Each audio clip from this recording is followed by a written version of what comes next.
You're watching a Big Z review. The Running Man is the newest film from Edgar Wright, and it is a remake, or more really a reimagining of the original Stephen King book, and it's good, but not great. Welcome to The Running Man. Contestants will be hunted for 30 days. Anyone can kill you. Hunt him down! For the next 30 days, everyone in the country is trying to murder me. So I'm a big fan of Edgar Wright. I love all of his films. Even though his last one, Baby Driver, turns out that a lot of rapists in that movie. Makes it a little tough to rewatch that movie now. Oh, that guy's a rapist? That guy's a rapist? That guy's kind of weird? Okay. It's a little problematic. But hopefully there's no problem with that in this movie. Because this stars Glenn Powell. And he probably has... you can make the case for him being one of the biggest new stars that have come out in recent years. And this one, he's great again.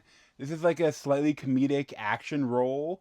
He's the Schwarzenegger character. But of course, this time, instead of just having it contained like in an arena, this is like worldwide, where they have these hunters chasing him, and the citizens trying to turn him in for money. And he's got a big dystopian government. And it's funny that this is now the second film adaptation of a Stephen King book that was written under a pseudonym originally, and is about a dystopian world. But the other one, they're walking. This one, they're running. and like it is very applicable for today's world.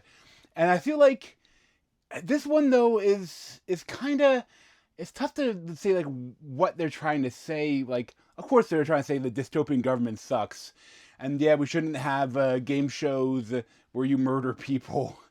But like the actual like theme for it beyond that, they don't try to make it too pushy. They don't try to say that much actually. I don't know if that's for better or worse maybe, other than to turn off your TV. And then, well, if you want me to turn off your TV, how about don't watch your movie? But like, this is a really fun film. But I found that for a lot of the action scenes, some were good, others weren't special. I think that's the weakest part of this film, is the action scenes aren't that great. And as a whole, this film never really felt like an Edgar Wright film, except for like there's a couple of weird moments where there's like a YouTuber, except that it's now spread on analog tapes. The whole idea is like there's like a bunch of analog stuff, and I'm not trying to say that because of deep fakes you can't trust anything digital, so they're moving like the rebels are moving back to analog, but they never really did enough with it to like set that. But then this guy with a mask, and he's like, hey, I'm going to do an info dump on you. I'm going to talk all about the different types of characters that the Running Man shows like to have. And it's like, it kind of works the first time. They do it again like at the very end, and it's kind of like, not a great climax when you do that. Maybe if you do it like after, and like what you get at the end is like an end credit scene, but I think it was not an end credit scene. So it's like that's the only part though that kind of felt more weird, like Edgar Wright's other movies. Like this feels like generic schlock essentially for a lot of it.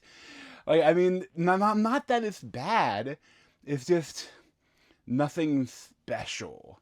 But I mean, I liked Glenn Powell. He's as a maniac going through trying to escape all these hunters and kill them, and but trying to like get medicine for his daughter and his stripper waitress wife.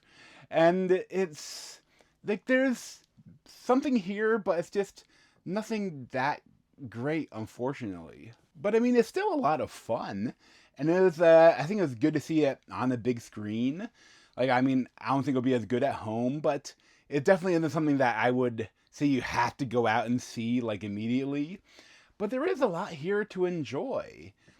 It's just, I don't know. It's like it's too bad that this is the worst film Edgar Wright's ever done. I mean, clearly, like, and but the same thing. All of his films have been amazing, so he's setting the bar so high for himself that it's like it can't help but fall short sometimes. But if I give like a 7 out of 10, 7.5 out of 10, it's not bad, but like it's nothing special. But thanks for watching. If you want to see more of me, you can subscribe down below. Thanks.